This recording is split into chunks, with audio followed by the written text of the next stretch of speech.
Good. Everyone can see that? Yep.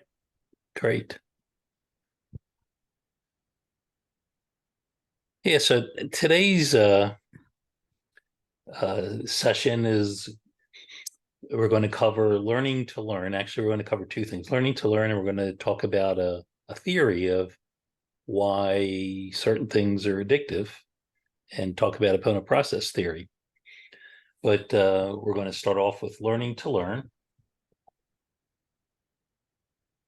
Oh, okay. And let me just sort of review that during this semester, what we're trying to do is not just present facts to people, but to help share some tools to help you understand addiction and the mechanisms of addiction so that you can learn how we can get addicted and unaddicted, how we can look at what other people say about addiction and really ask yourself if there's any empirical basis for it and destroy some of the myths surrounding addiction.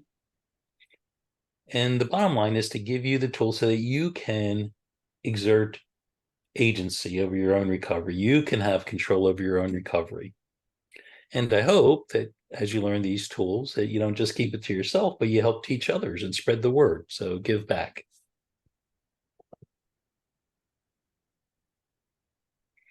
So what is learning to learn?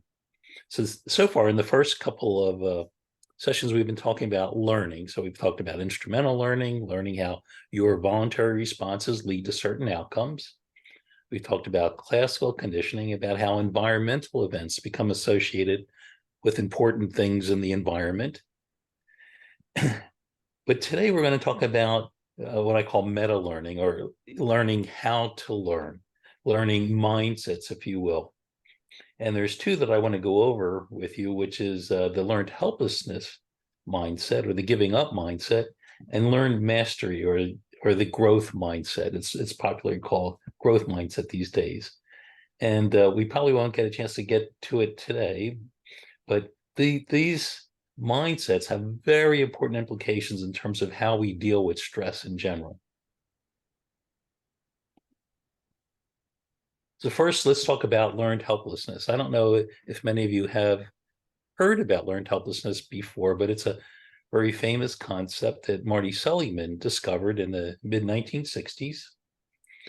And the paradigm is simple, that in the first phase of the experiment, dogs in this case learn to press a lever to turn off shock. That was the first group. We call that group A. And the second group received the exact same shock as group A. So group B received exactly the same shock, but they had no control over turning off the shocks. They received the exact same amount, duration of shock, but they didn't have any control over turning it off. And then group C received no shock. So that's phase one. Phase two, all these groups were then put in a new situation, in which they were placed in a shuttle box over here. And when the shock came on this side of the shuttle box, the dog had to jump over a little barrier and go to the other side, which had no shock. So it was a pretty simple response to learn. And what Marty found was that the dogs that had prior experience with no control over the shock went on and off independent of their own behavior, they developed motivational deficits. So then when placed in a new situation, they quickly stopped trying to escape the shock. They just sat there and took it. And when they did make a response that turned off the shock, they developed learning deficits. They had a hard time even learning that when they do something, it has some control over turning off the shock, escaping from the shock. And in other studies, we learn now that there's important emotional effects, that being exposed to uncontrollable events increases your anxiety and depression. And there's important physiologic effects, that it increases stress hormones, including beta endorphin levels go up, and there's activation of the amygdala. So it has very important physiologic effects as well. And these effects don't occur if you're exposed to the same kind of shock, but you have agency. You can turn it off. You can control it. Now, this slide is a little bit uh, complicated, but I'll try to go through it in a simple way. And this is called the contingency space. This is a way to understand why it is that when you're exposed to uncontrollable events, you develop that mindset of whatever I do doesn't matter. And so that's why I call it learning to learn. So it's not just learning a specific task, you're learning something in general about learning. What are the important variables in learning? And so let's look at situation A over here. Situation on this space represents the probability of an outcome if there's a response, which is 0.8 on this graph. And that's greater than the probability of an outcome if there's no response, which is 0.2. So that would be condition A. So what's this? This would be an example of, let's say, I come home from work and I want my partner to watch a football game with me. And so I bring home some Chinese dinner. Actually, I'm sorry, it's not Chinese dinner, it's Mexican dinner. She likes Mexican food. And when I bring home the Mexican food, I have an 80% chance she's going to say, sure, let's watch the football game. If I don't bring home the Mexican food, I only have a 0.2% chance that she's going to say yes. So in that case, there's a positive contingency between me bringing home Mexican food and her saying yes to watch the football game. But we can also have a situation over here, B. So what's the probability of the outcome given a response here? So here's a situation that if I come home and I'm in a grumpy mood, the probability of her saying yes is only about 0.1, 10%. So if I'm in a crappy mood and I come home and I say, let's watch the football game or whatever, there's only a 10% chance she's going to say yes.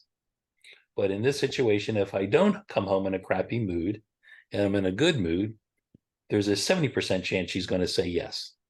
So instead of the football game, let's just say, come home and have a nice conversation. So in general, if I don't mess up, I have a 70% chance she's going to say yes to having a nice conversation. But if I mess up and come home in a grumpy mood, there's only a 10% chance.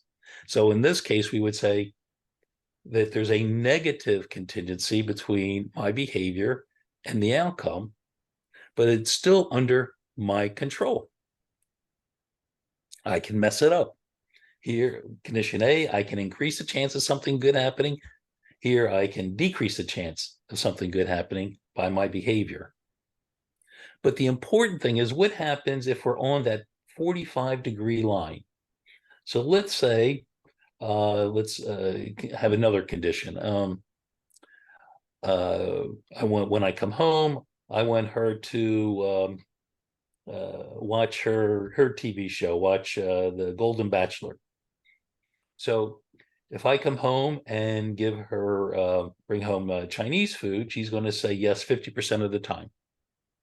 If I come home without Chinese food, she's still going to say yes 50% of the time. So this is if I don't bring home the Chinese food. If I do bring home the Chinese food, the chances are exactly the same. And it could be 100% of the time she's going to say, yes, let's watch the Golden Bachelor. It could be 0% of the time. But no matter what I do, it's not going to change the probability of her saying yes or not. And so what do I learn from that? So not only do I not learn to bring home the Mexican food, but I learned something about my behavior, which is it doesn't matter, no matter what I do.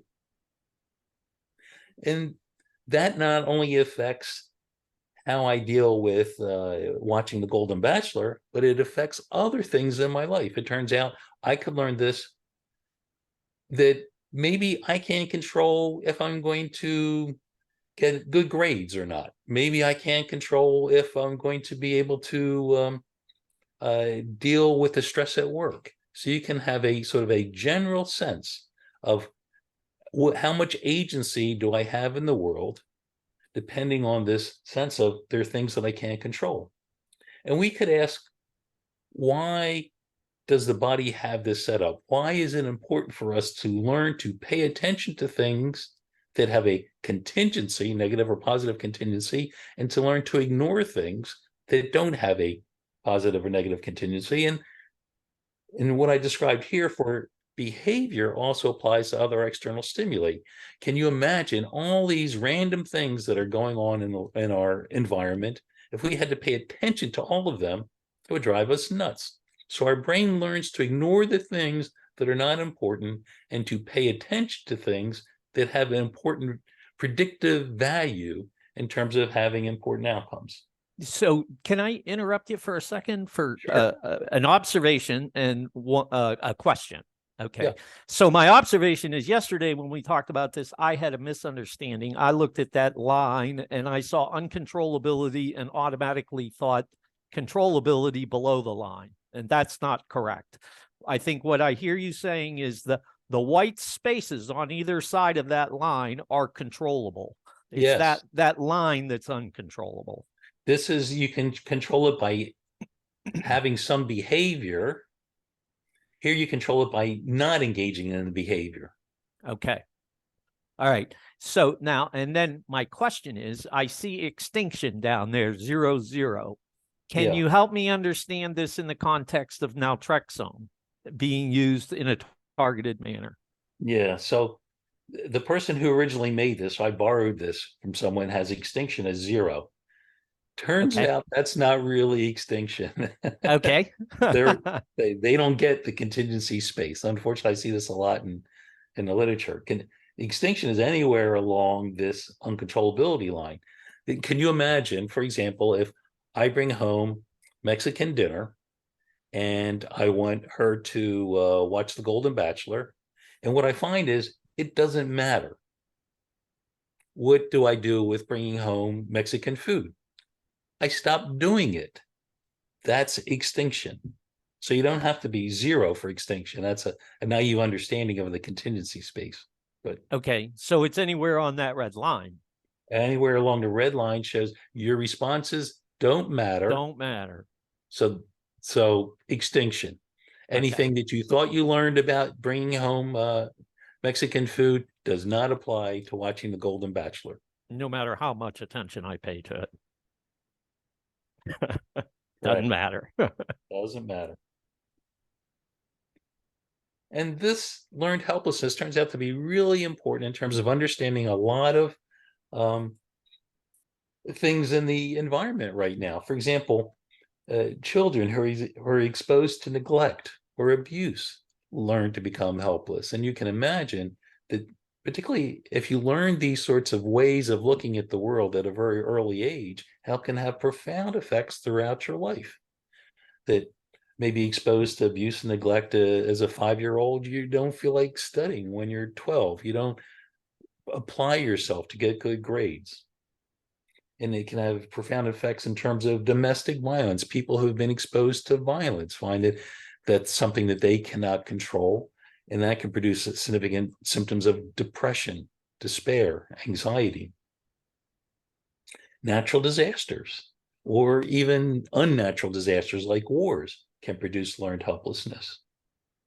And one of the things that's really interesting these days is we're beginning to understand how cultural factors, such as growing up in a very poor environment, can create learned helplessness, not even just for the individual, but perhaps for a whole class of people that learn and can share that knowledge with other people in that class, that there's nothing we can do to affect the outcome here, that things are going to happen to us based on our religious belief or gender identity or race, but it has nothing to do with our ability to control it.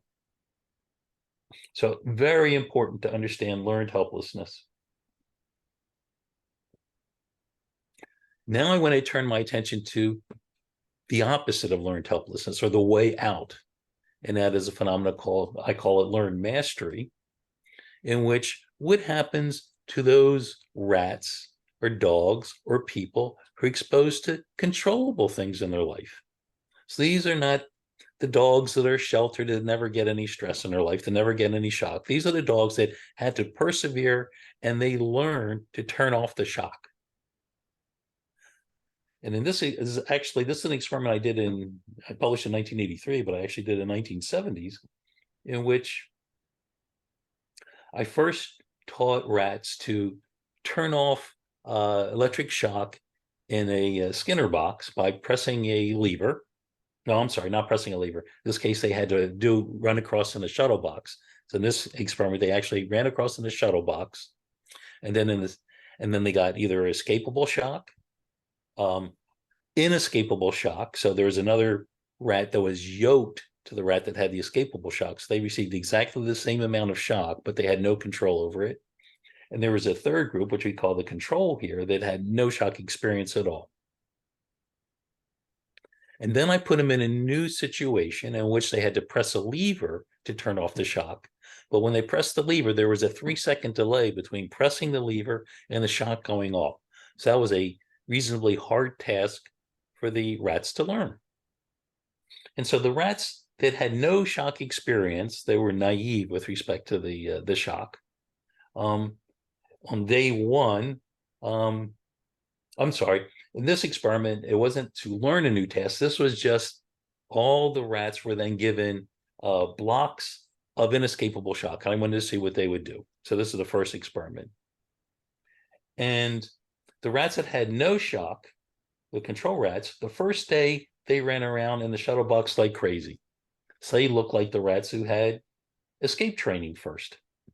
So they worked very hard to try and turn off the shock. And the rats that had the inescapable shock experience first, they, even on the first day, they stopped running back and forth in the shuttle box. They were helpless. But then on day two, we put them back in the shuttle box. We found that the escapable group continued to try and turn off the shock. They kept running back and forth. They kept shuttling, even though this was inescapable now. The control group, they started giving up on day two. By day three, they looked just like the rats that had the previous experience with the inescapable shock. They were becoming helpless themselves. But the guys who had the escapable shock, they were immunized to the inescapable shock. They continued to persist and run back and forth. And even by the fourth day, they're still running back and forth, trying to turn off the shock.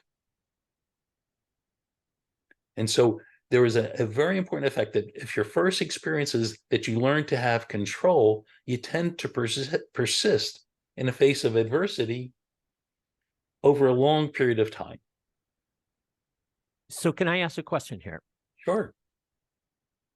So in the first instance, so the reaction to the shock by the rat is a classic response, okay, right? Mm-hmm. Classical conditioning at that point, if it's just being shocked. Yes. But when it then can control it with the lever, that becomes instrumental conditioning, correct? Yes. Okay, so now we've got this rat that has learned through instrumental conditioning that it can control its environment, whereas the others have basically only the classical conditioning that they can fall back on, and they can't escape, and that's that. Yeah. So they learned that what's important is not what they do, but what happens in the environment. So they tend to be oriented toward external cues, versus if you have experience with controlling something, you're oriented more toward internal cues. That's the fine point.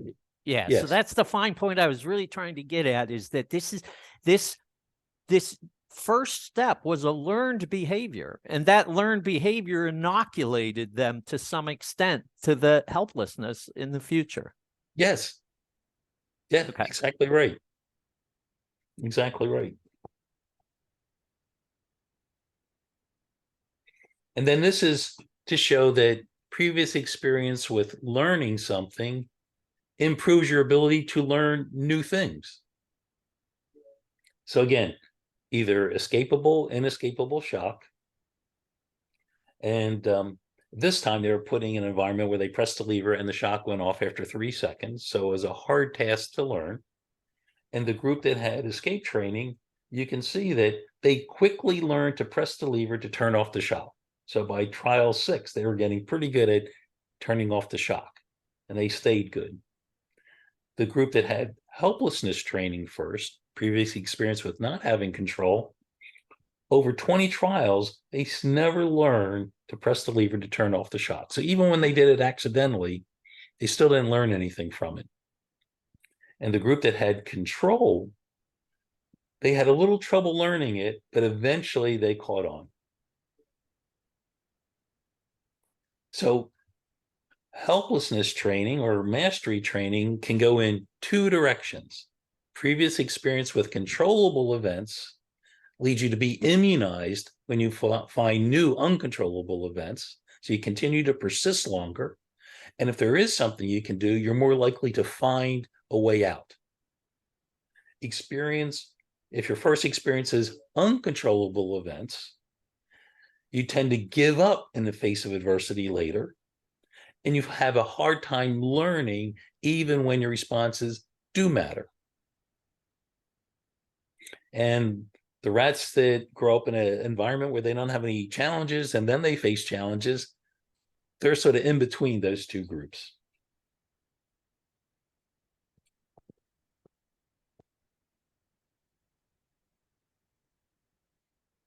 And so one of the terms that's popular these days is this notion of the growth mindset or learned mastery. So Carol Dweck calls it growth mindset. And she has a somewhat different take on it, where she says it's if you're taught that good things happen because you have some genetic inborn ability, like you're smart, and then you're faced with challenges, you tend to give up sooner. Or if you tell someone the reason you did well is because of, again, something you can't control, like your a natural innate ability, give up. But if you're taught that it was something that you did, it was because of your effort that you succeeded, it's something within your control, they look like those mastery rats. And the mastery rats can learn new skills, and they're open to learning new skills. It's sort of fun for them to learn new things. They persist in the face of challenges and failures. And failure, quote, failure is part of learning. And why is that? Because when you don't get the outcome you expect, what is that an important condition for? It's surprising. And what's surprising important? Surprising is the basis of all learning. So there's no such thing as failure. Those are learning opportunities when the outcome is surprising. It's not what you expected. And the whole idea that you have some belief that you have control over outcomes, that it's not some fixed character trait, is really important for recovery. Now, just for fun, if some of you have gone to treatment programs that are sort of AA oriented, what do they say is the cause of your addiction? Some defect in character, right? Right. So is that likely to lead to a growth mindset or this is incurable? Now, they might say there is a way out, which is to depend not on yourself, your personal agency, but on the support of others or the intervention of some higher power, again, outside your control. And again, AA might be very helpful for people, but it's not the kind of program that's going to generate this growth mindset or learn mastery. And that's, I think, how the programs differ that use naltrexone and Sinclair method. It's much more of a growth mindset approach. It's more of a set of learning approach. Things are changeable. Things are curable. Now, a little bit of spinach. Okay. Let me reintroduce the Rescorla-Wagner model. And you remember that from last time or a couple times ago, that change in the associative strength, delta V, is equal to A, how much attention you're paying to it, times the total, the value of the reward minus the expected value of the reward. Now, I understand that people don't like the math so much. So let me rephrase it in a way that maybe makes it easier for you to understand. And it's just another way of discussing it that I think makes more intuitive sense. And so this is my sort of reformulation of the Squirrel-Wagner model, that learning is just attention times surprise. If you're paying attention to something and it's surprising, that's when you're going to learn something new. If you're not paying attention and it's surprising, you're not going to learn anything. Or if you're paying attention to something, but it's not surprising, you're not going to learn anything new. And we call that the Cayman blocking effect. That's what we talked about a couple times ago. Cayman blocking effect, there's no surprise. It doesn't matter if you're paying attention to it or not. There's not going to be any new learning. And surprise can be broken down into the actual reward minus the expected reward, right? So if you expect it and it comes, not surprising. You don't expect it and it comes, it's surprising. But the whole thing we've been talking about tonight, this whole notion of learning to learn, can be operationalized in terms of the attention that you pay to things, that A term in the equation, and that you can learn to pay attention to certain things. You can learn to ignore certain things, and that creates a cognitive bias or a mindset or attributional style. So in social psychology, they have several terms for it, but basically it means the same thing, which is that you pay attention to certain things or you ignore certain things. And those attentional processes can be learned. Now, the other thing in the model that can change is the notion of the actual reward that you get. And the actual reward can actually change over time just by presenting the reward over and over again.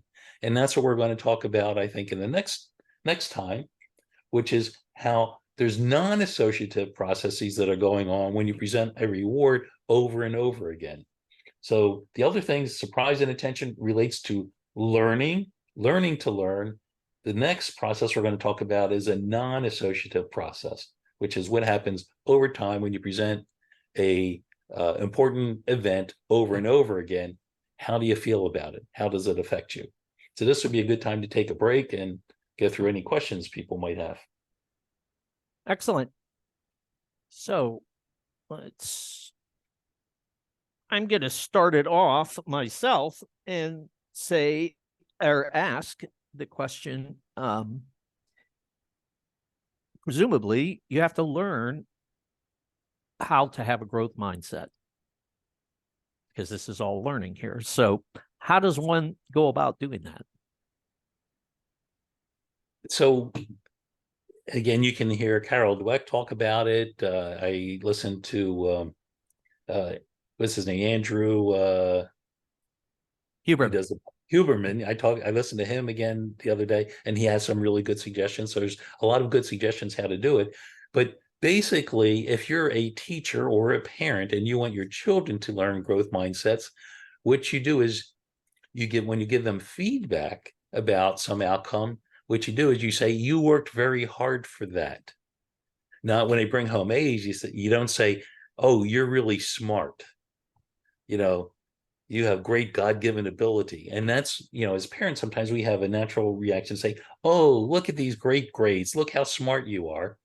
What you're doing is you're telling the person that this is not something that you earn through your work. This is something that you got because of your God-given ability. And what that does to people is it creates the expectation that you're going to continue to do well. Now, what do we know about surprise and expectation? If in the future they do well, do they feel good about it? No, because it was expected. But God forbid, if they don't do as well as was expected of them, they're going to feel awful. So when you praise someone for their innate ability, many times people will just not even challenge themselves with hard problems because there's no winning there. If you don't do great, you're going to feel awful. If you do great, you're just going to feel neutral. On the other hand, if you say you worked hard for that, then the person feels proud, develops good self-esteem that it was something I earned. And so that helps develop a growth mindset. And then they enjoy the whole experience of learning new things. And I don't know about you, but for me, I love learning. For me, to learn something new is very enjoyable. It's fun. And so for me, when I'm faced with a difficult challenge, it's fun not to always get the right answer. That's what makes it challenging. If I always got the right answer at something, it would be not unchallenging. It wouldn't be fun when I do get the right answer. So you want the outcome to be sometimes you get it, sometimes you don't.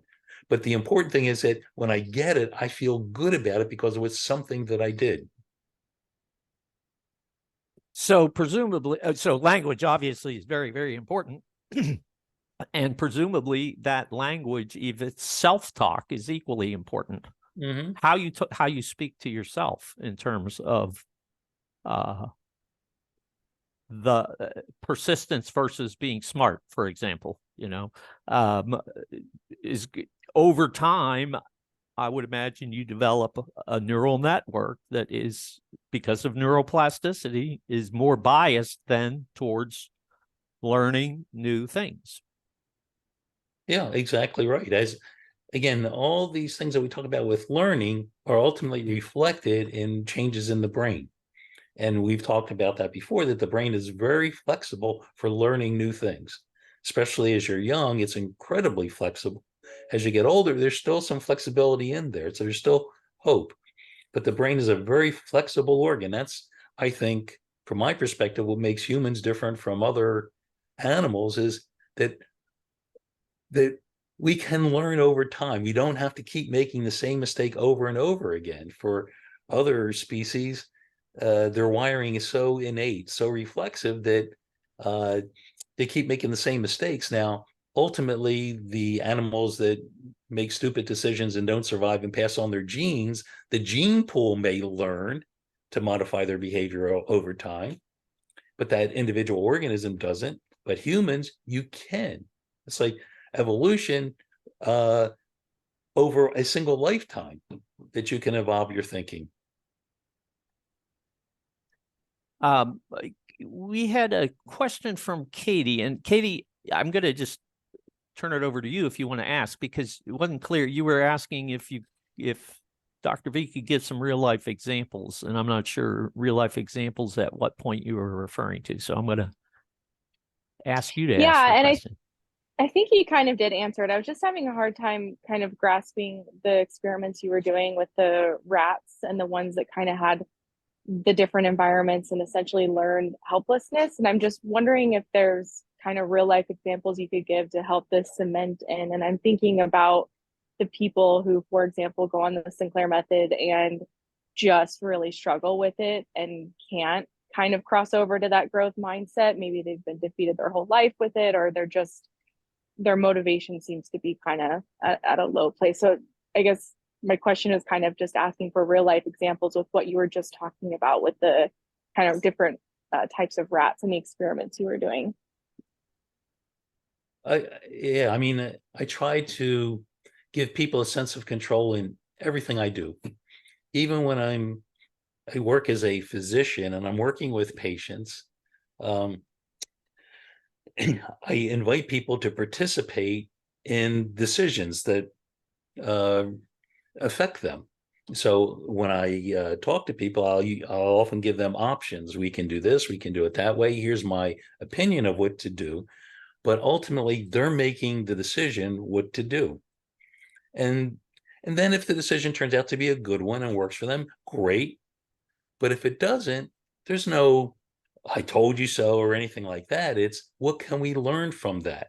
Let's try something else. So it's a very much an iterative process of we try things, see what works, and if it doesn't work, we try something else.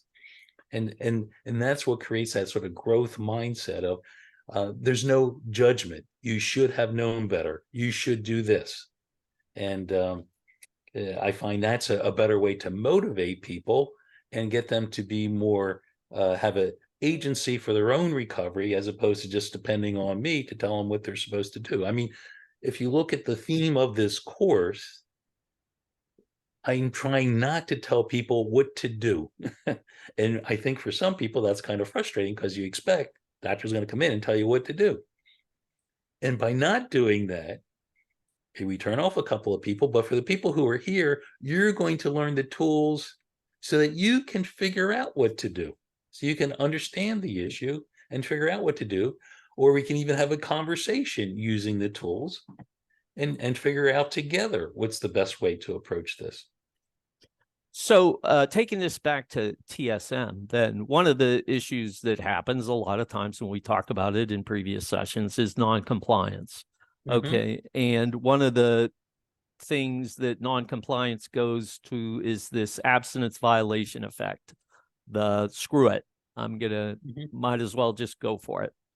And that may happen, but we also learned in that early part that the antidote to that is compassion and acceptance back of the person, and really just dusting them off and saying, hey, you know, that happened. And so I think that whole exercise is really illustrative of what we're talking about here in a growth mindset. We're actually doing that, okay, in that recovery from an excursion, if you will. And I think that's so we encourage people to learn from that, and usually they do. I mean, usually it's, I don't think I want to do that anymore.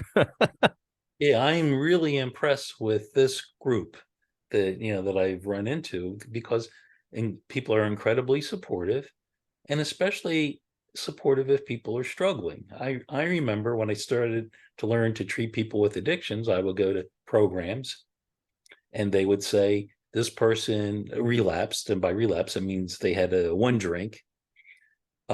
Therefore, they're not working the program. And in the old days, they would be kicked out. Come back when you're ready. You're obviously not ready. If you're not going to do the program, if you're not going to stop drinking, don't bother coming back. And I said to myself, geez, if I had diabetes and my glucose got high, would I be kicked out of medical treatment? That doesn't make sense to me. But I hope they don't do it anymore. But in the old days, people would be punished for having a bad week. I mean, our spouses, our partners do this all the time, where, you know, you have 6 months where you didn't have anything to drink, and then you come back one night and you're drunk, and partner says, that's it, I've had it, and I can't trust you anymore. Obviously, alcohol is more important than I am. I'm getting out of here. And so one mess up equals you're a total failure. And Right. for the abstinence violation effect, it's for people who grow up in that environment, one slip equals I have to go back to step one. I lose all my days of sobriety. I lose all my chips. I'm going to lose my spouse. It's no wonder why people in that kind of situation are not particularly truthful when they do have trouble, when they are struggling, when they do have a slip. And then, so I iatrogenically create a condition for them to lie. And then we blame them for being liars. But you're going to be kicked out of the house for one drink or 10 drinks. So why not, lie about your drinking? Yeah.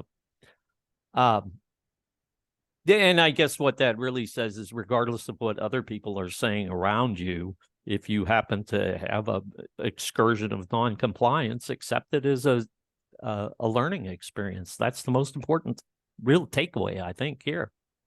You learned something. We're going to move to the second part, but I want to ask you a quick question. This is kind of my thought experiment. I just want to get your opinion on this. We talked about it. This is this idea of having a drink wheel, okay, where you have a drink wheel and you spin the wheel, and if you land on one thing, you get to have an alcoholic drink, but you have to take your naltrexone first. And the other one is a non-alcoholic drink, which you're free to drink right away. Okay, so you got two spots you can land on, either alcoholic, non-alcoholic. But if you go alcoholic, then you have to do TSM.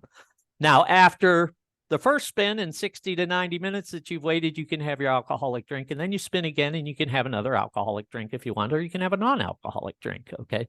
So my question is, if a person were to play this game, or if this person were to play this game with other people too, especially, it would seem like initially there would be this reaction, hey, I want an alcoholic drink. Okay. That's always been, an ingrained thing. That's a sure winner.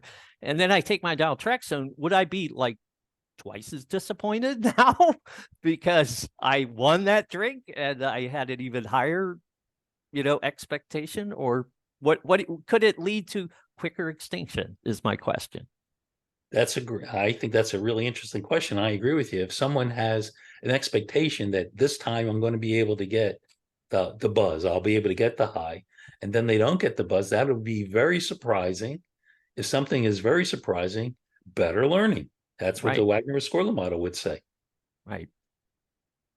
So good experiment. Anybody want to play that game? You're free to do so. Okay, let's move on to opponent process. This is really interesting stuff. Okay, so we're going to get into opponent process. Now, I like to keep it as ice creamy as possible, but I have to say up front that whenever I talk about opponent process, people get the general idea, but they don't really get the full implications of it. But I'm going to try it again and see if this group is different. But this is, for me, I think the most important concept in understanding addiction, period. To get this, you understand addiction. Now, what I'm going to say over the next 20, 30 minutes or so, I want to distinguish between what's a fact and what's a theory. There's certain things that are just absolute facts. And one of those facts in addiction is the notion of habituation or tolerance. This is a fact. And basically, habituation and tolerance says that with repeated or prolonged exposure, the emotional and physical reaction decreases over time. And you can see it with addictive drugs. But the other night, it was a moderate evening, temperature-wise, and I went in a hot tub. And initially, when I went in a hot tub, it said at 103 degrees. It was very hot for me. It's like uncomfortably hot. But sitting in a hot tub for 10, 15 minutes, it became comfortable. It wasn't hot anymore. That's an example where with prolonged exposure, the hotness seemed to go away. And it turns out that habituation occurs across a variety of perceptual situations and allows us to grow accustomed to situations so that we don't have to pay attention to them anymore. So if you were designing a system that had limited capacity to pay attention to things, you want the system to pay attention to changes in the environment. Things that aren't changing, don't waste your time focusing on that. But if something changes, you want your perceptual system to pay attention to that. So it allows us to tune out things that are constant in the environment. Now, habituation and tolerance occurs to drugs of abuse. So, for example, with drug and alcohol use, the pleasure or high that one gets when you use the same amount of the drug or alcohol gets smaller and smaller the more we use. Now, I mean, is that people's experience that when people first started drinking, the buzz that they got was fantastic, but if they kept their drinking at that level over time, it seemed to get less and less? That's what's reported to me, and that seems to be a general phenomena that we see with people who have addictions to drugs. The second thing that's fundamentally important is the notion of a rebound effect or withdrawal effect. And so the reaction to the sudden stopping of a drug or emotional event is often opposite to the effect of the drug or emotional event that started it. For example, the other night when I got out of the hot tub, I felt cold. So keep in mind, before I went in the hot tub, the temperature felt normal, average. When I got in the hot tub, initially it felt hot. but then over time, it just felt normal. When I got out of the hot tub, the outdoor temperature felt cold. Then eventually over time, it felt normal again. So one of the things that's important is when it comes to drugs, the rebound effect can motivate us to do things to either get the rebound effect or to avoid the rebound effect. I'll give you another example that sometimes we do things because we like the rebound effect. I know some people, this isn't me, who love to skydive. And when they get in a plane, they're really scared, they're nervous, they're fearful. They jump out of the plane, scared that they're going to, fall. And then when they land, opposite, euphoria. And some people love that euphoria part of it, and they're willing to undergo all this stress and anxiety to get that euphoria. I think Gronk jumped out of a plane on Sunday. I was watching on the NFL, and he looked really happy when he landed. Now, there's other people who don't like the stress part, so they don't do that sort of thing. And some people go to amusement parks and they like the roller coaster because they get that good feeling when the ride is over. Or even part of the good feeling is being on a roller coaster where your brain thinks it's going to crash, but part of you knows it's not really going to crash. Unless you're in some of these amusement parks that are not very well attended. So what this does is it gives us a signal when a stimulus is suddenly removed. So our brains are set up that we get a signal when there's a new stimulus introduced to the situation, and you get another signal when that stimulus is taken away.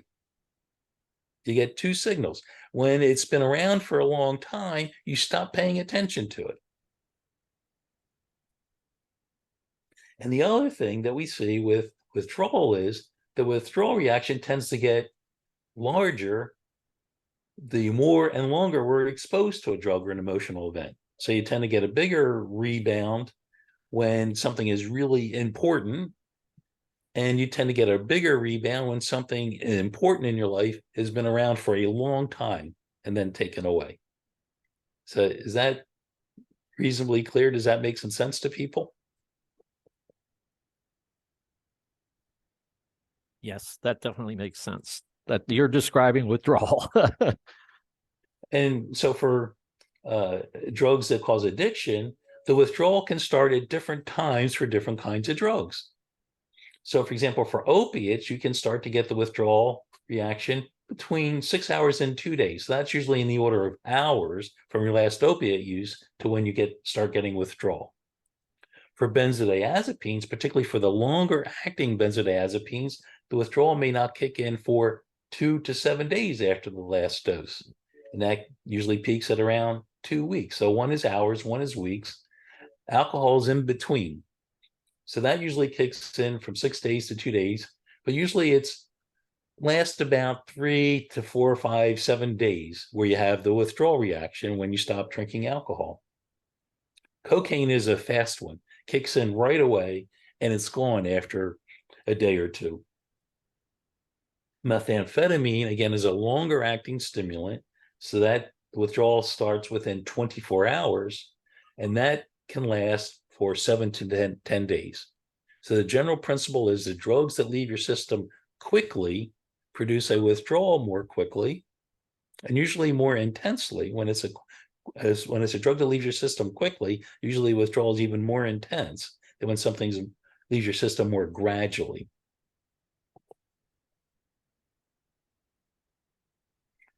Now, at this point, we get into theory. So what I'm going to say is that many people, when they speak about what causes tolerance and withdrawal, will speak with some authority as if they know what's really going on.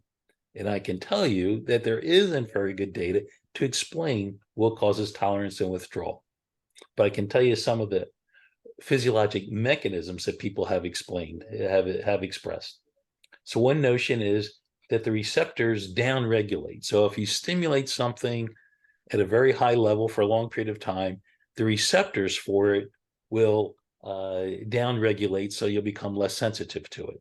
So the notion here is that the reason why you get tolerance is because the receptors aren't so sensitive, and the reason why you get withdrawal is then when you take away something like dopamine or whatever, the receptors which are downregulated aren't as sensitive to the endogenous level of dopamine stimulation, so it looks like you're going through withdrawal.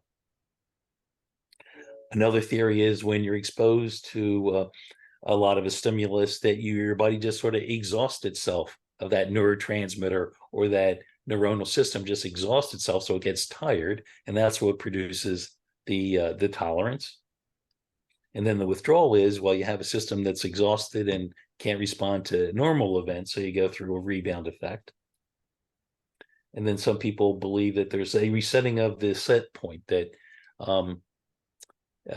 if you're used to having a high level of activity of some system, then what you consider to be normal changes. And again, there's data to support each one of these. So they one experiment that people did was, and again, a very simple experiment where they told people how many apples are in the barrel. The person had to guess. And for one group, they said it's more than 9 apples. And then the other group, they said it's less than 2,000 apples. So the instruction of 9 set people's set point lower. So they said, oh, about 250 apples. And the group that said it's less than 2,000, their set point was higher. So they said, oh, about 100 apples. So the context seems to have something to do with your set point. So that's another theory for why there's tolerance and withdrawal, that the set point changes. That would take 10 units of dopamine activity to produce a high. If the set point changes, it's now going to take 100. And then when you go back to 10, you feel awful, something like that. So those are some of the theories of it. But what I would like to talk about tonight is a behavioral theory of tolerance and withdrawal called the Epona process. And for me, this model, I think it works better for me to help to remember the facts and to lead to interesting predictions that I wouldn't make from these other general models. Now, the whole idea of Epona process for motivation actually evolved from the Epona process theory of color vision. So in color vision, there seems to be systems that if it fires too much, you see one color. If it fires too little, you see the other color, but you can never see both colors at the same time because they're on a continuum, one dimension. It depends where you are on that dimension, depends on what color you see. And so you never see combinations like reddish green or bluish yellow because you can't combine those two things because they're all part of the same dimension. And the theory proposes that there's 3 independent receptor types or dimensions which all have opposing pairs. So there's black and white. So receptors fires a lot, you see white. When it fires a little, you see black. There's blue, yellow, and red, green. And so what Epona process suggests is that the color vision is controlled by the activity of three opponent systems. So your red-green system might be red, the blue-yellow system might be on the blue side, and so you can see things that have elements of blue and red, but you can never have elements of red and green. And here's an example of Epona process theory for color vision. So here we have a red-green situation. Now, is there anyone who cannot tell what number is in the circle? You can raise your hand or type in the chat. Well, some people, a fair percent, particularly males, cannot see what color is in that circle because they have color blindness. And the most common is the red-green. So apparently they don't have the cones that can perceive along the red-green dimension. So when they look at that, they don't even see a number.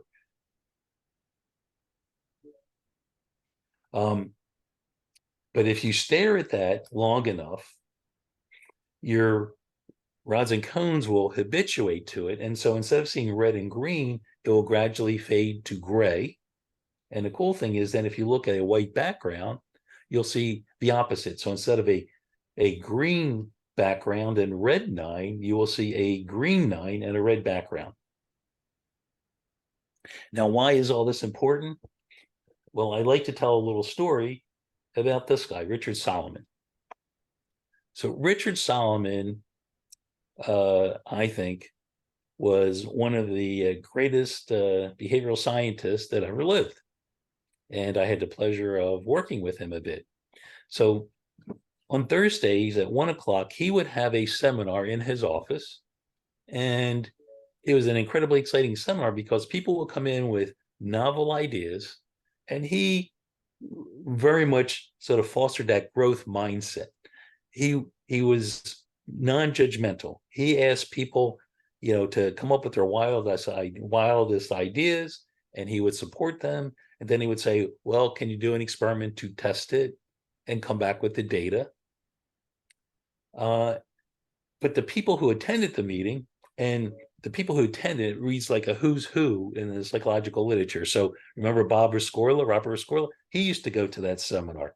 Marty Seligman of Learned Helplessness fame, he used to go to that seminar. When they were graduate students, they would compete with each other to try and get Dick Solomon's approval. There's stories, I don't know, I wasn't there at the time, that, before the meeting, Marty would get so nervous, he'd, go in the bathroom and throw up. That's how big a deal this meeting was. But we would go to the meeting and you would always have a cup of coffee going and some pastries, and we would sit down and share ideas. His office was on the D floor in the psychology lab building at Penn. I used to run my experiments on the E floor.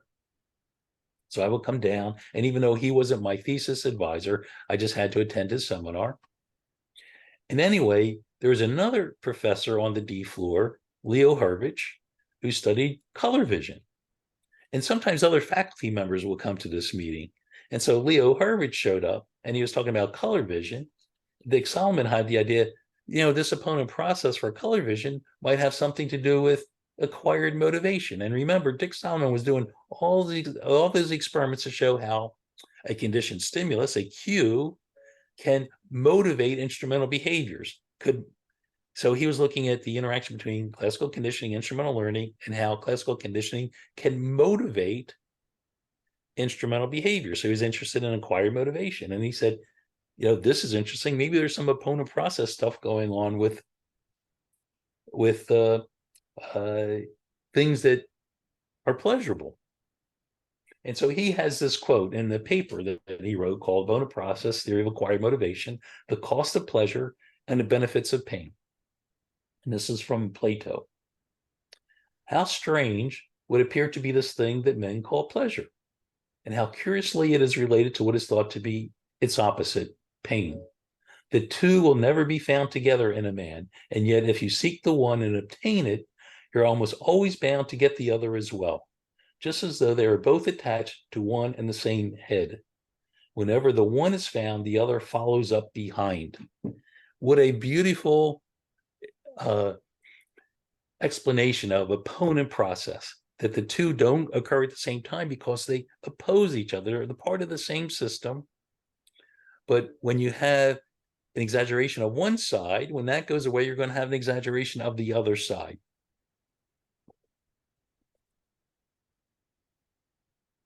Okay, and here's a little bit of spinach. So this is a model of how opponent process works.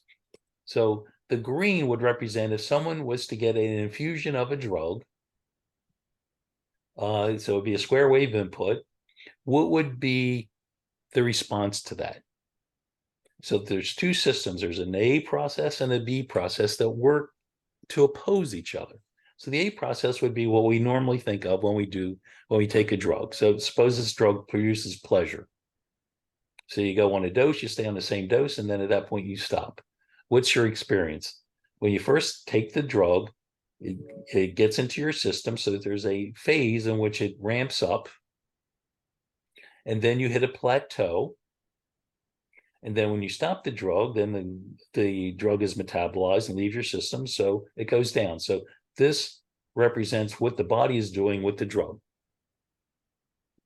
But when the A process is stimulated, is going, it in turn kicks in an opposing process, the B process.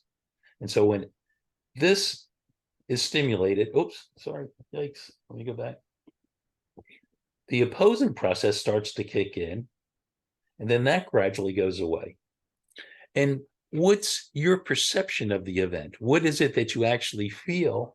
And that's when you take that and you subtract, when you take the A process and subtract the B process, that's your experience of what happens. So initially you get a nice peak of pleasure. So if this is a pleasurable drug, you get a peak in pleasure.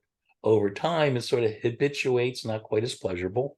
But then when you stop the drug, you go below baseline and you feel displeasure, and then that gradually goes away.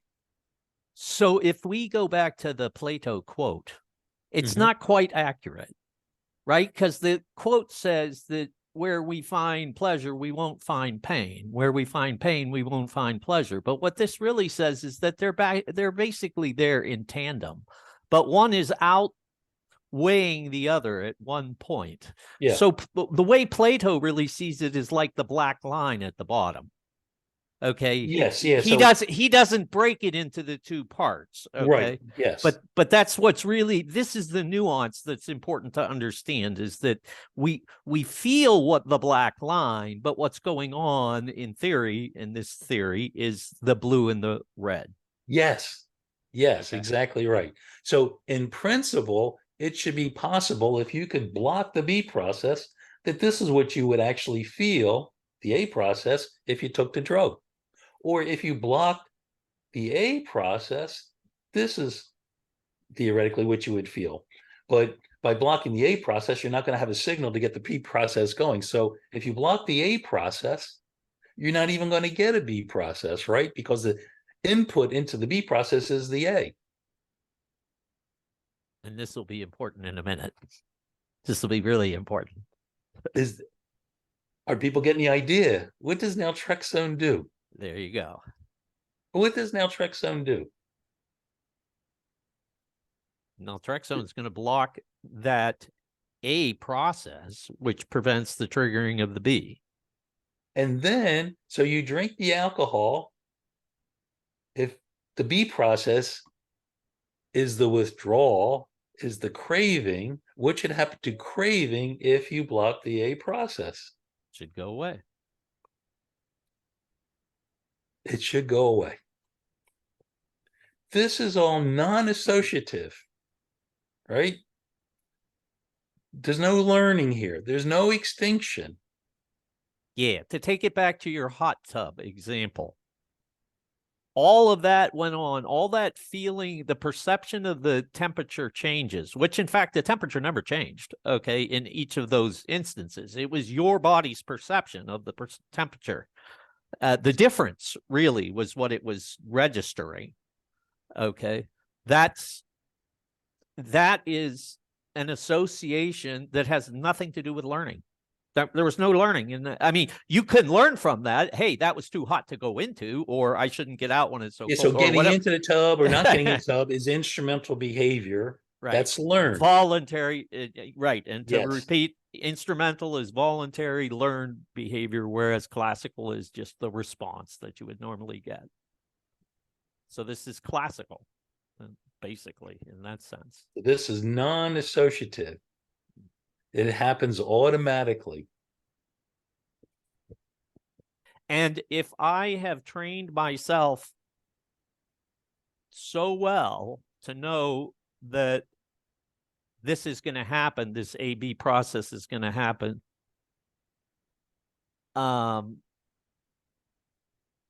then I'm going to be addicted. Essentially, if I've trained myself that well. Let's see, what's the next slide here? Opponent process theory of addiction. It's, again, two opposing systems. And so for this example, if you take a drug, that's putting more people on this side of the tug of war. So that pulls the rope in this direction, right? Makes you feel good. Well, your body responds to putting more people on that side of the rope. That pulls the rope back. Now, what would happen if all of a sudden the people on this side of the rope quit? These guys would pull the rope and it would swing all the way back over here. Two systems that are opposing each other.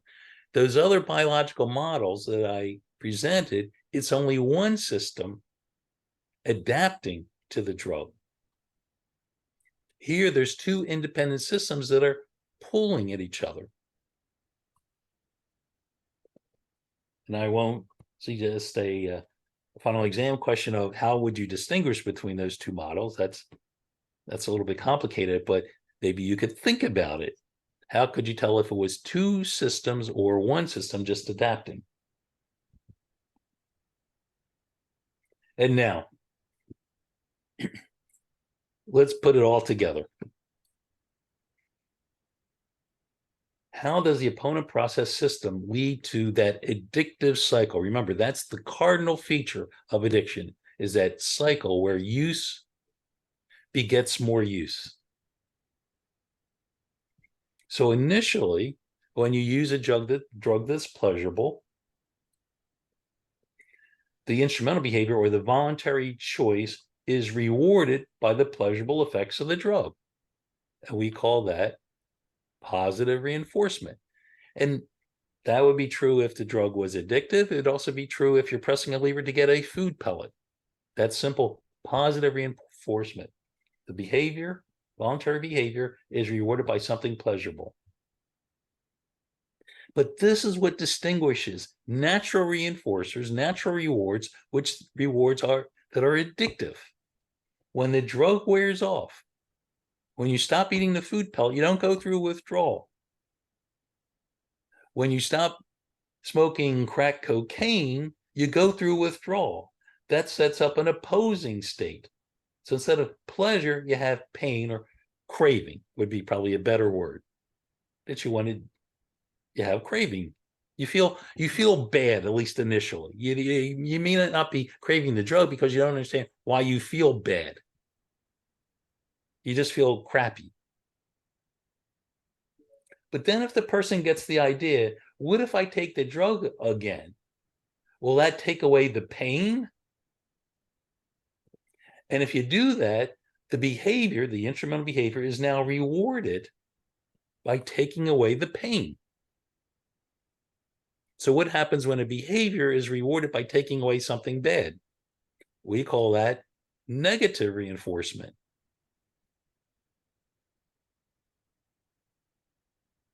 So when a person does that, when they use a drug to take away the drug withdrawal, what does that do? You feel good because you don't feel withdrawal anymore, but you're setting the occasion for the next episode of going through withdrawal. You're borrowing money from a loan shark to pay off the bank, but you still owe the money. You may feel better temporarily, but you still owe the money. And the loan shark is probably going to charge a higher interest rate than the bank.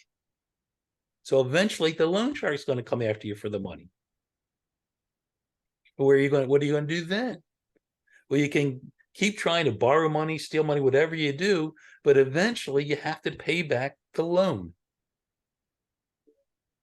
The drug use creates the need for more drug use, or as I say, the drink takes a drink. Notice how that's different than if you're hungry. If you eat, you don't get hungrier, you get less hungry. And for most natural rewards, engaging in the behavior reduces the motivation to continue with that behavior. For addictive behaviors or addictive drugs, engaging in the behavior creates the need, creates the motivation to engage in that behavior more. You're right. Addiction is like a loan shark. Exactly right. That's a good way to phrase it. That is the core of addiction.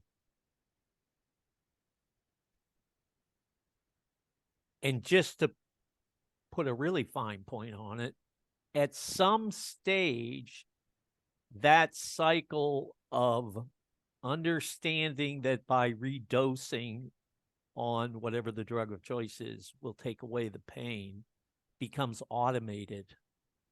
This is how I would phrase it, that the motivation to engage in that instrumental behavior that's reinforced by taking away the pain becomes motivated by that craving. What the essential problem with addiction is that craving or that motivation gets stronger and stronger over time. So that crowds out all the other motivations. So when you think about what restaurant you want to go to, you don't say, I want to go to the restaurant that has the best food. You say, I want to go to the restaurant that makes the best martini. When you say, what do I want to do tonight? Do I want to spend time with my spouse? Or do I want to go to the bar and have a couple of drinks with my buddy? So you start making decisions based on what's going to get you your alcohol. And the other things in your life get crowded out. That's where you start to lose some measure of instrumental control, because the desire becomes so strong that you have less ability to control that particular instrumental behavior. Maybe I can give you another example. If someone has a lot of money and you go past a fruit stand and you steal an apple, was that voluntary or not? We would say that was very voluntary, because they had many choices. They could have gone into a restaurant and eaten. But if someone is starving, they have no money, and they desperately need something to eat, and then they steal an apple, did they have voluntary control? In a certain sense, yes, but in a certain sense, no.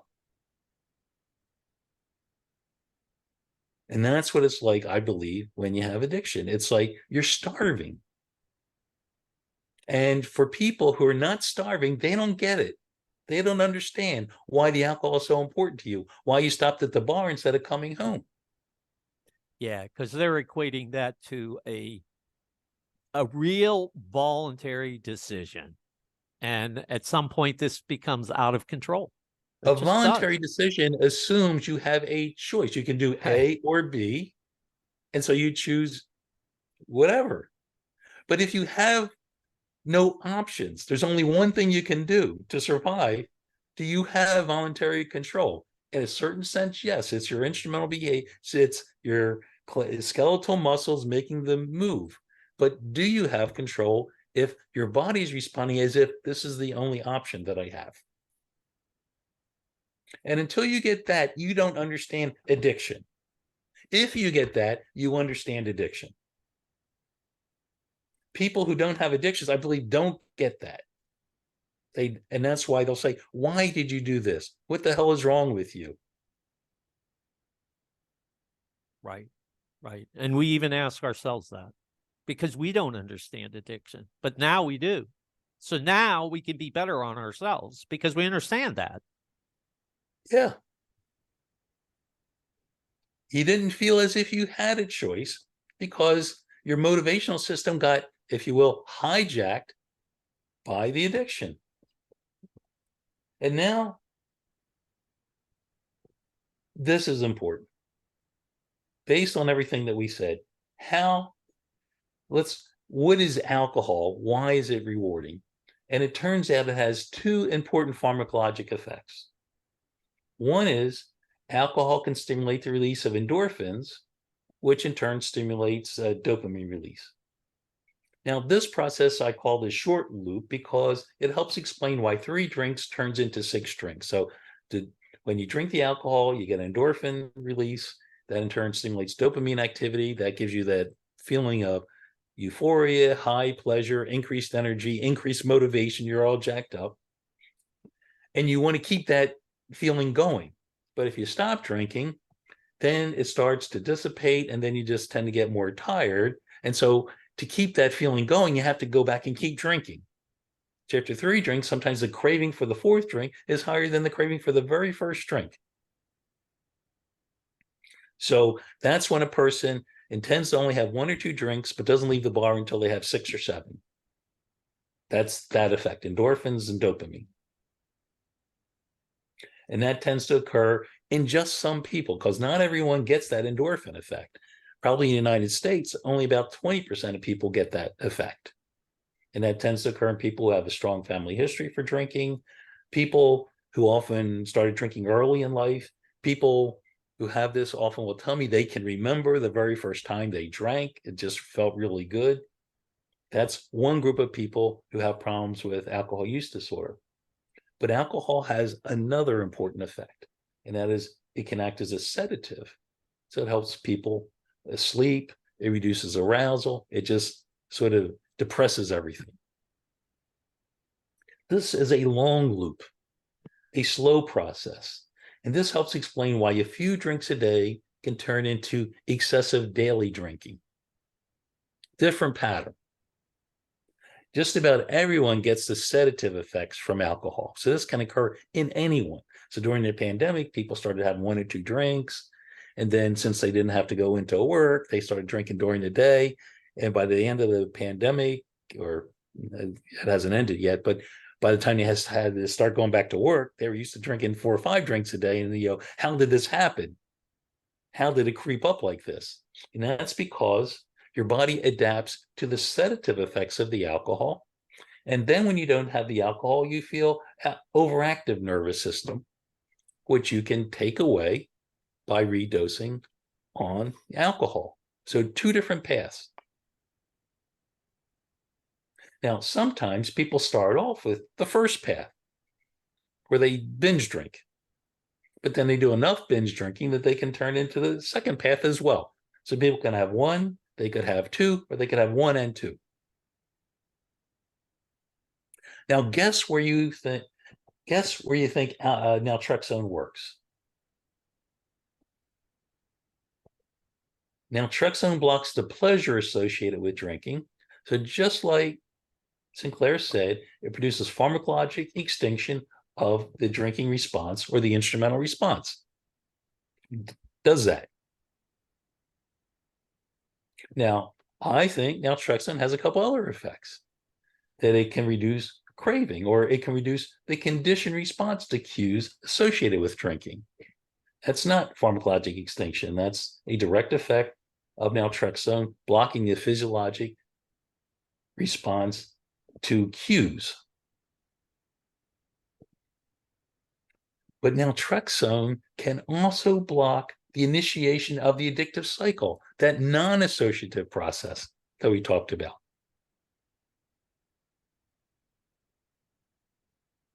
So by not getting the A process, you never trigger the B process. So you don't have that sensation where drinking creates the need to have the next drink.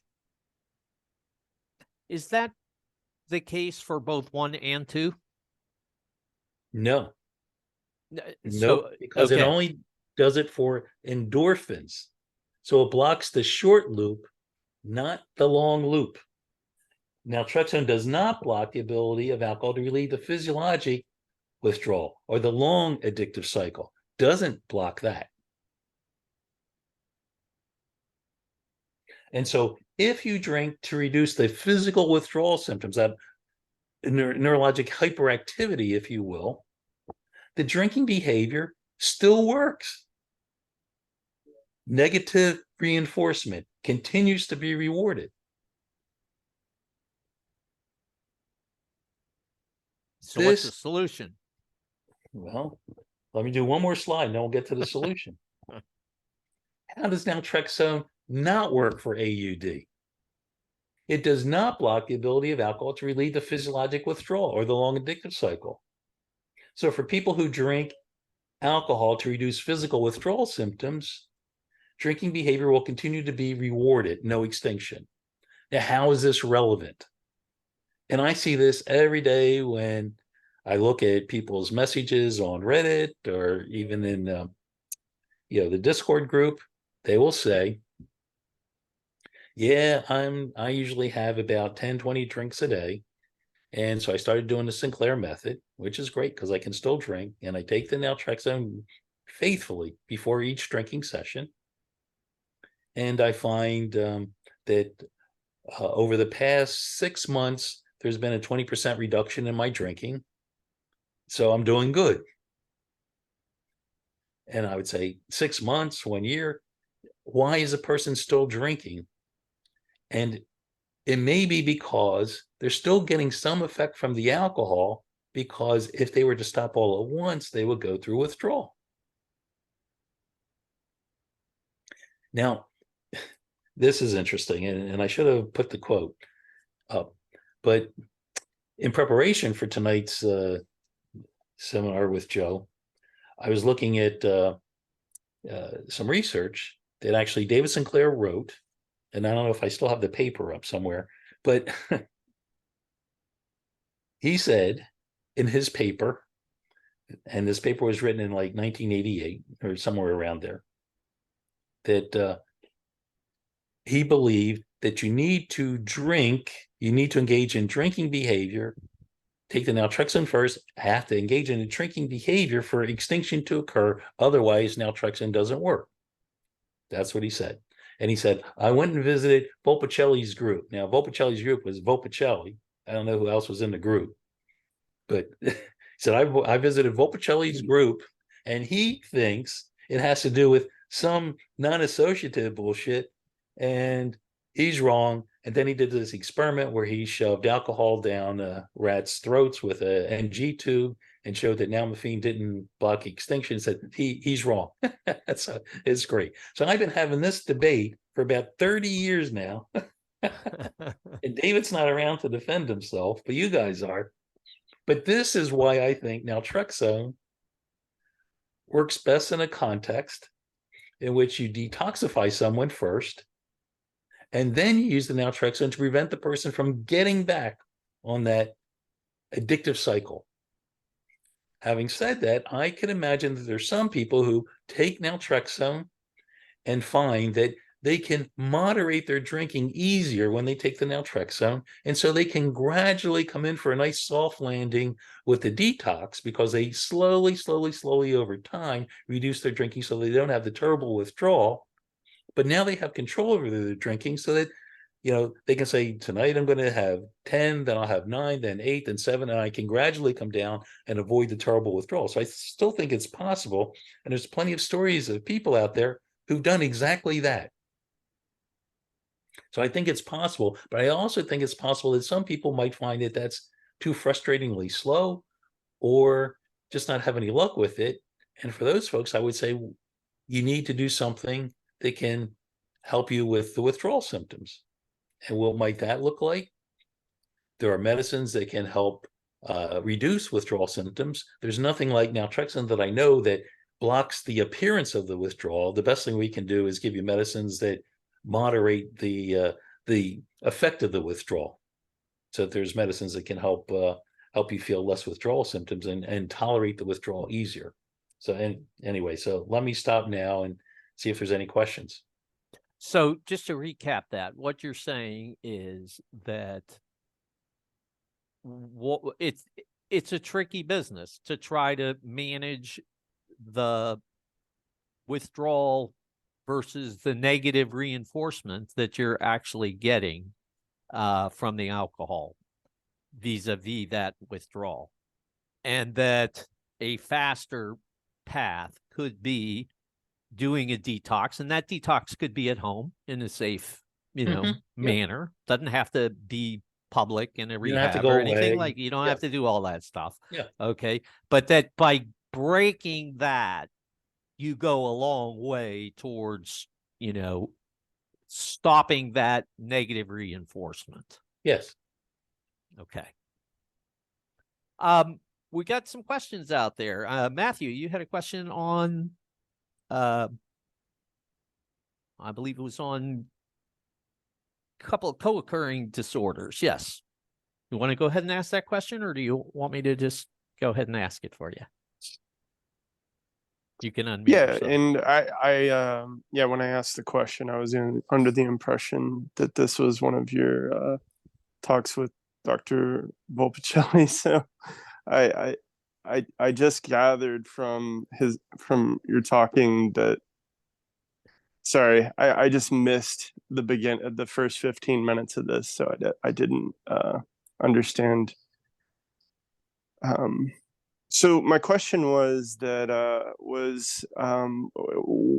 what information do you have about people who are struggling with co-occurring addictions?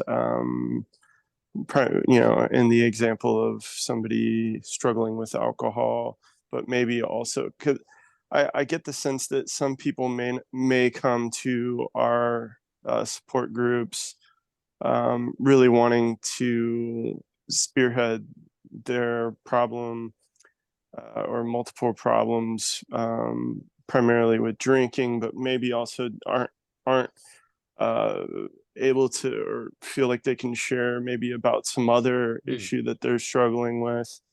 And I'm just curious if you know about the, how doing TSM would work in that context. So TSM should work great if people have opiate addiction, for example. So if you take naltrexone and then shoot up heroin, you won't get much of an effect. I would suggest you don't have to do the whole Sinclair approach. Just take the naltrexone and hopefully that will help control your cravings, so you won't be interested in using opiates. And God forbid, if you do slip up and use opiates, you won't get much of an effect. So it should block the relapse. I'm not sure the idea of taking naltrexone, then doing a drug translates too well into other kinds of addiction. So, for example, shouldn't do very much for stimulant addiction, should not do very much for addictions to sedatives like benzodiazepines. I don't know, was there other drugs that you had in mind? It should work well for opiates, it should work well for kratom. So drugs that involve stimulation of mu opioid receptors, taking naltrexone first, should help block the pleasure associated with the activity. So, yeah, I didn't have any specific in mind. It's just something that I find, if people are coaching people or just hosting these meetings, and you come across, it can be a complex issue to try to help somebody with, and my general sense is that if you can get up a leg on top of your drinking problem, you probably got a much better chance at tackling another problem as well. So. I agree with that 100%. Yeah, that if you're intoxicated, often that presents a cue to use other drugs. So I know some people who try to give up nicotine addiction, smoking, and they would always smoke after drinking.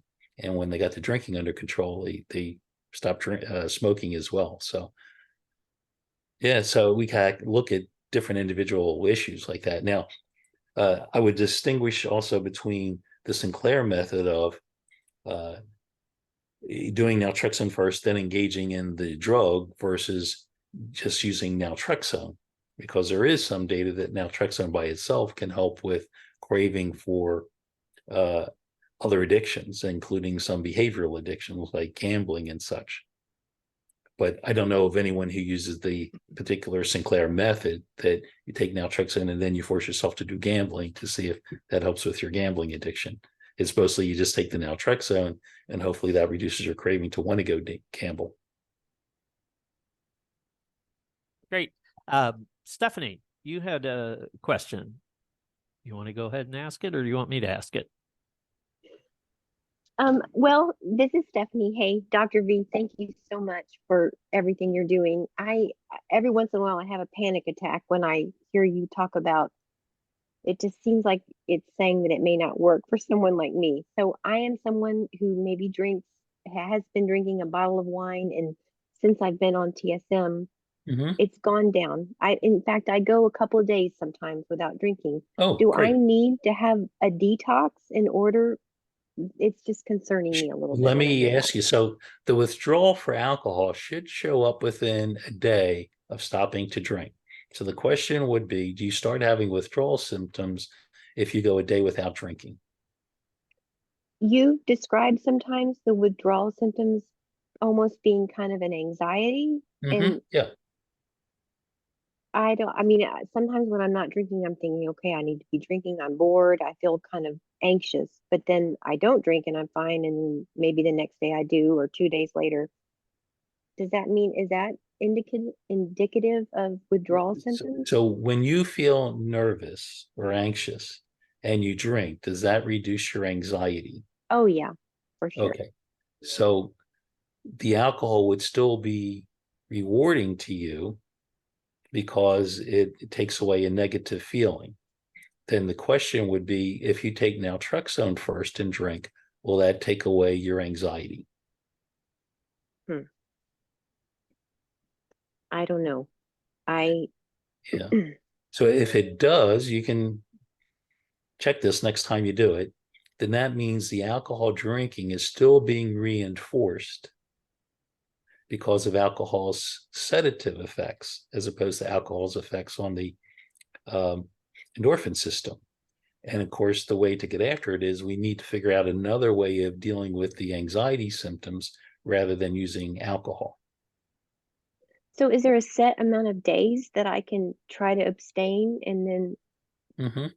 So again, for most people, the most significant withdrawal symptoms go away in about a week.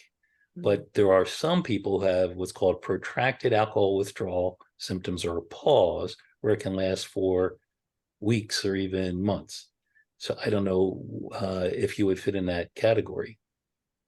If that's the case, please don't be shy about taking advantage of other strategies to help reduce your anxiety. And in addition to medicines, there's other things you can do to help reduce anxiety. There's meditation techniques. There's a good way to do it is exercise.